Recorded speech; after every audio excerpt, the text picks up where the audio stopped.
2002.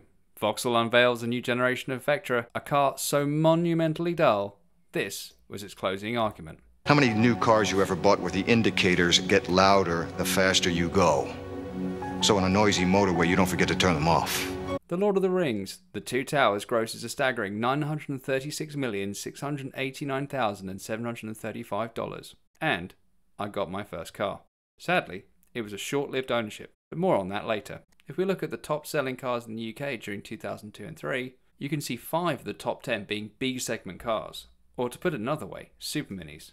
But there's one brand that doesn't make that list, Fiat. But they had a few bright spots, the Regatta, the Strada, the Panda, the Uno, and its hot variant, the Uno Turbo. However, Fiat struggled to overcome its undesirable reputation in the UK during the 1980s, as owners were often beset by rust, poor build quality or unreliability, and the really unlucky ones got hit by all three. In 1993 that started to change with the launch of the Punto, Fiat's replacement for the aging Uno line.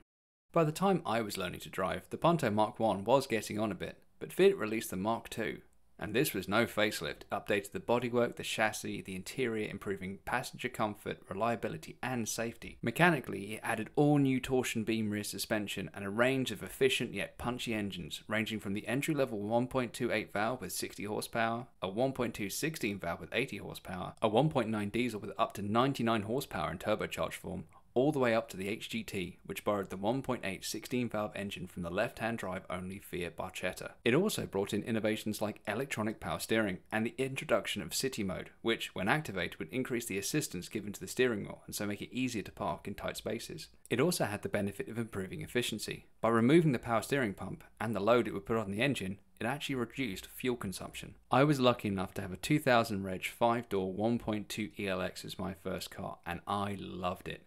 It was fun, it was modern, and it gave me my first taste of driving freedom. However, in the summer of 2002, it came to an abrupt and terminal end, and my Punto went to the scrapyard in the sky. Young drivers tend to be inexperienced and overconfident, and unfortunately, I was both. I took the risk of driving tired, I fell asleep, and I hit a tree about 5 minutes from home.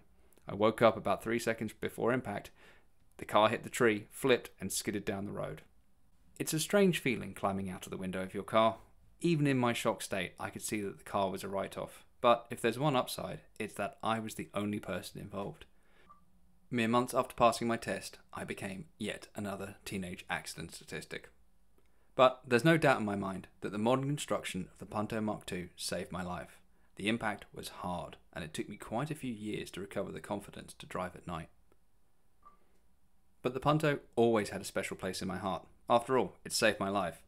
And as it's my 40th birthday this year, I thought, why not revisit the Punto? So welcome to Project 40 and my new Punto Hgt, the best version of the Mark II, and something that I always wanted to own, but I couldn't afford to when I was younger.